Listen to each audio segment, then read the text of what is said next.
আচ্ছা, শেষ কবে কেউ তোমাকে জিজ্ঞেস করেছে, টাকা না চাকরি না, তুই কেমন আছিস বল? 30 বছর বয়সে এসে বুঝলাম, যতই বন্ধু থাকুক, রিলেটিভস থাকুক, সবাই থাকতো না থাকার মতো। বন্ধু শুধু ফোন করে বলবে পার্টিটা কবে দেবে, কিন্তু কেউ বলে না, ভাই মন খারাপ হলে আমায় বলিস, আমি আছি। তাই আমরা শিখে গেছি হাসতে। মন খারাপ থাকলেও স্টোরিতে হাসির ইমোজি দিতে পারি আমরা, কারণ আমরা জানি আমাদের মন খারাপের দাম কেউ দেবে না।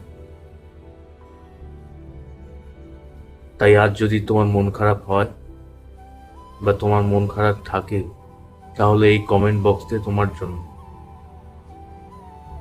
লেখো, আজ আমার মন ভালো নেই। কেউ দেখবে না, কেউ বিচার করবে না, আমি আছি। আমরা সবাই আছি জেগে থাকা ক্লাবে।